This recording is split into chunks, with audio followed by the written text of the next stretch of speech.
señorita, acabo de cruzar la frontera y no me agarró la migra. ¿Usted cree que me puede ayudar con mis papeles? Tranquila, niña, yo tenía tu aplicación de asilo, te consigo tu permiso de trabajo, la residencia. ¿Eres casada? Yo te caso. ¿Hiciste los taxes? Me vas a firmar aquí. Ahí. No ponga su futuro en manos de inexpertos. Mi equipo de abogados licenciados en inmigración y yo abogaremos por sus derechos e intentaremos ayudarlo a alcanzar el sueño americano. Buenas noches, bienvenidos a Agárrate. Hoy es miércoles 4 de octubre del año 2023. Y quiero recomendarte, si quieres hacer una cita con el mejor estilista del sur de la Florida, que es Caloyero Tramonte, hazla a través de su página web, que es turred.com, o mejor a través de su aplicación. La aplicación de Caloyero también es tu red, porque por la aplicación puedes hacerle seguimiento a todos los tratamientos que te hagas con Caloyero. Haz la cita con anticipación y una vez que la tengas, trata de ser puntual.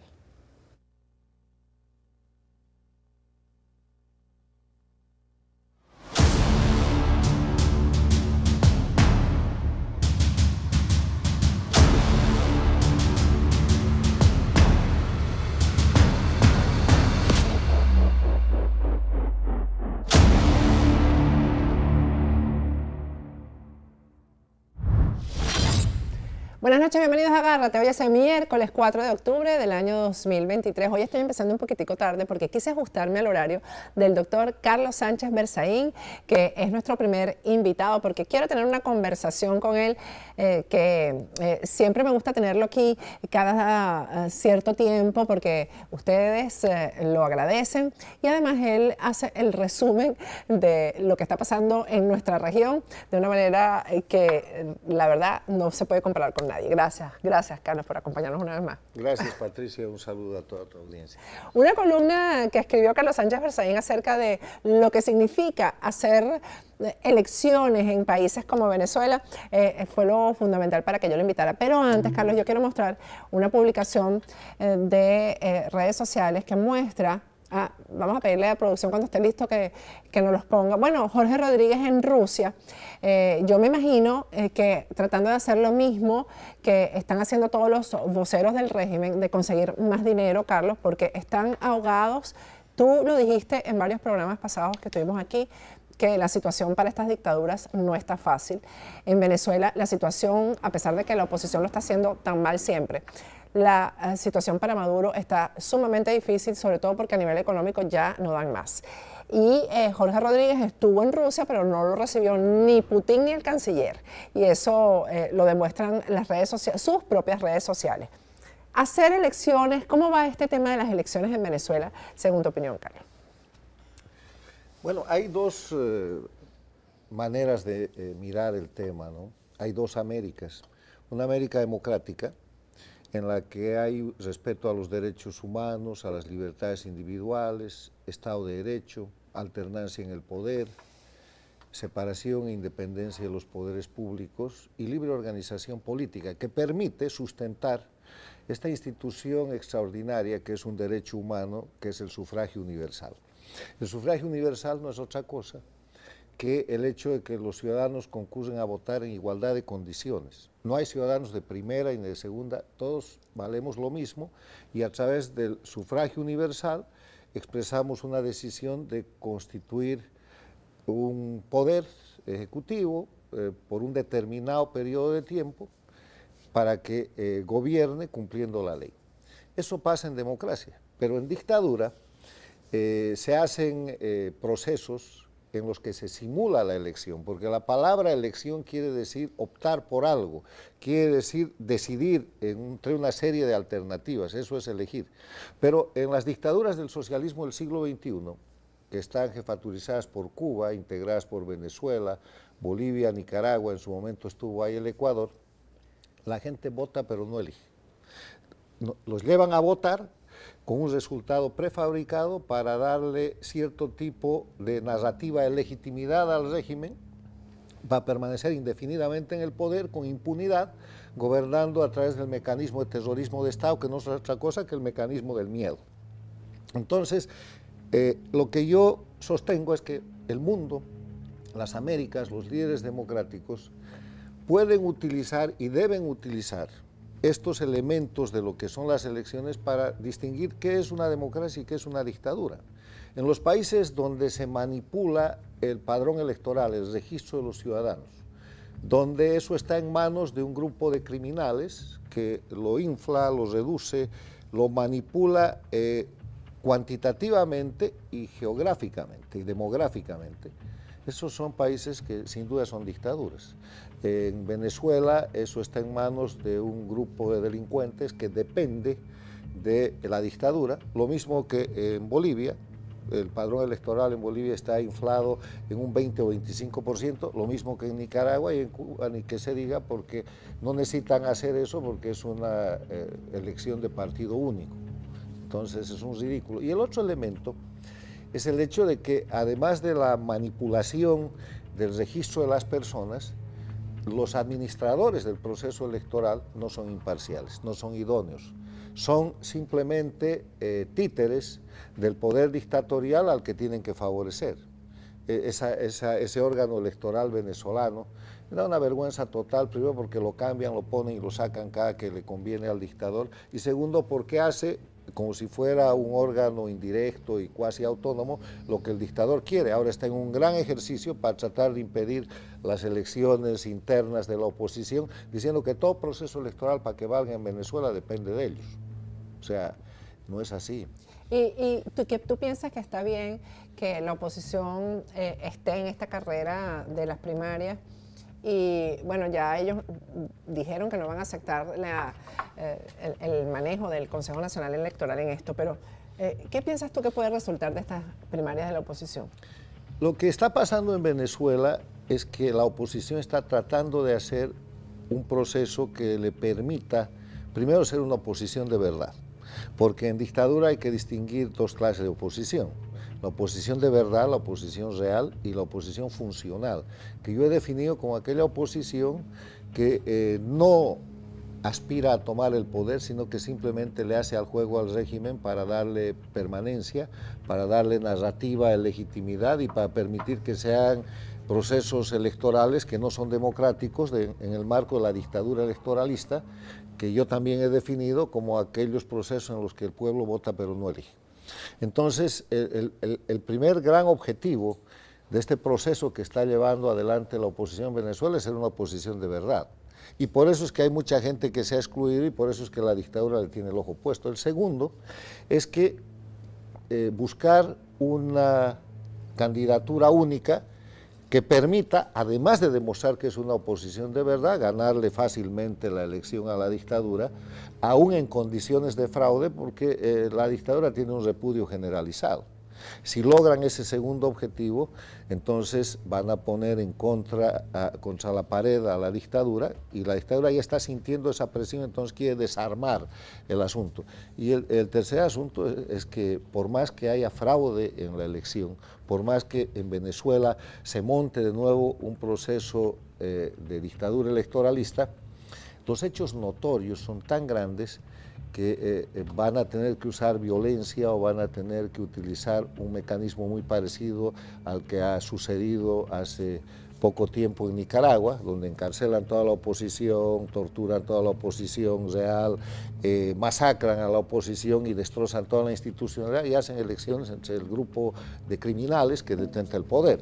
Entonces, ese es el camino al que se está encaminando Venezuela, que no va a poder sujetar eso porque a cambio de cierto tipo de permisiones en esta materia, ha estado logrando un poco de oxígeno para lo que tú empezaste describiendo, que es su muy precaria situación, no solamente económica, sino también de estabilidad internacional, porque las dictaduras del socialismo del siglo XXI o del castrochavismo, Cuba, Venezuela, Bolivia, Nicaragua, se están cayendo, pero se están cayendo en presente continuo, está sucediendo ahora mismo, y eso acontece por lo menos por 4 razones. Primero, porque no tienen pueblo. ¿Cuál es el respaldo, ya que estamos hablando de Venezuela, de la dictadura de Maduro? 5%, 10%, la gente del régimen, ni siquiera la base que debería ser disciplinada de las Fuerzas Armadas y chavistas los respalda, no llegan al 10%. O sea, primero, no hay pueblo. Segundo, no hay economía.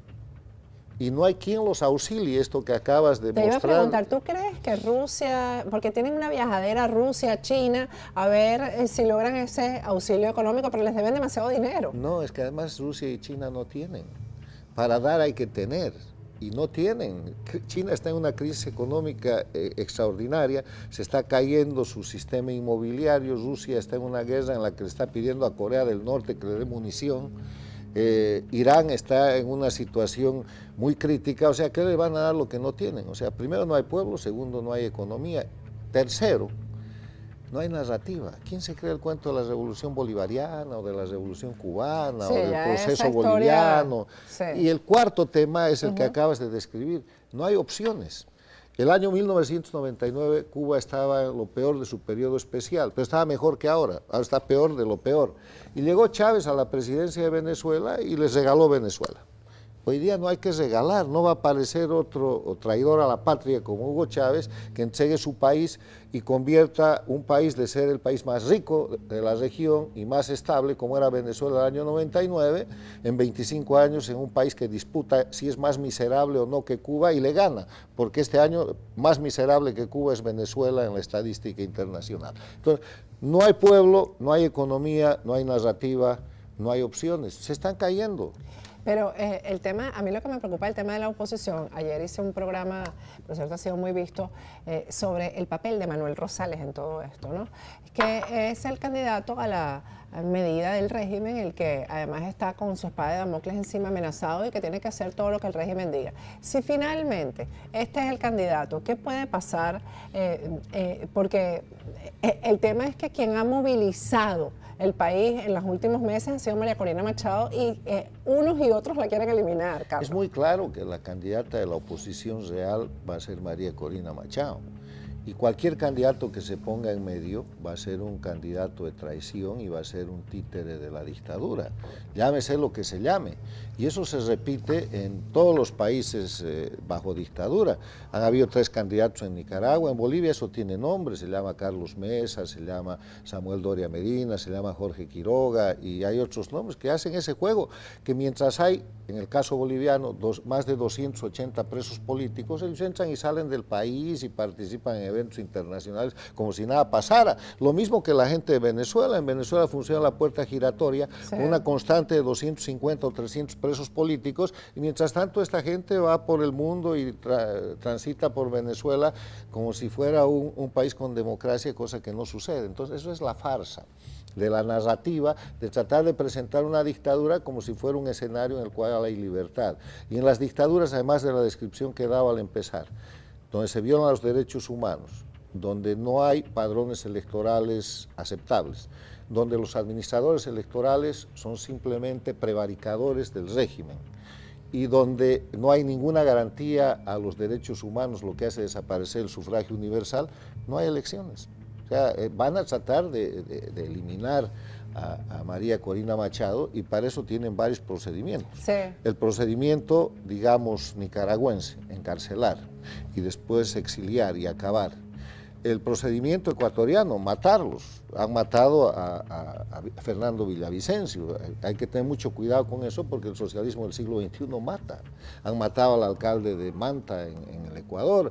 O sea, es gravísimo. Hay que cuidar a los opositores de verdad en Venezuela y hay que denunciar estos hechos para prevenir que estos criminales mañana no aparezcan y digan, no, fue un sicario. Sí, pero ¿quién está detrás del sicario? Es el socialismo del siglo XXI. No, y lo meten preso, el mismo socialismo. No, lo matan. Lo que ha pasado en el Ecuador, que el asesino de Villavicencio ha sido muerto el mismo día. Exactamente. O sea, es peligrosísimo, pero yo creo que Venezuela va por un buen camino y además está sentando un precedente para toda la región. El ejemplo de Venezuela ojalá se repita en Bolivia, que tiene elecciones en dictadura el próximo año, el 2024 para el 2025, donde si hacen una elección interna veremos ojalá una primera etapa de hacer una oposición de verdad y después de tener una sola candidatura, porque en Bolivia el repudio es generalizado contra Morales, contra Arce y con todo lo que representa la construcción del narcoestado. ¿Y qué crees entonces que sea el escenario definitivo en el 2024 en Venezuela? Yo creo que la fuerza del pueblo, la fuerza de ese cerca del 90% de la gente, va a terminar por imponerse. la dictadura está de retirada y la presión internacional es muy clara. Las amenazas sobre la dictadura venezolana son muchas. Está pendiente y demorado el proceso por crímenes de lesa humanidad en la Corte Penal Internacional. Están bajo sanciones de las cuales se quieren liberar. Tienen a sus principales cajeros y testaferros presos en la justicia internacional, en tribunales en los Estados Unidos. No tienen ninguna posibilidad de recibir ayuda de sus aliados internacionales que están en crisis, Rusia, China, Irán, no hay más, y tienen que sostener a la Cuba miserable, que Además. no tiene de qué vivir. Entonces, el problema es que Venezuela ha caído en la gran bancarrota y en la crisis humanitaria en que está arrastrada por ese gran peso que se llama sostener la dictadura cubana, que siguen sosteniéndola. Entonces, no hay manera que sobrevivan.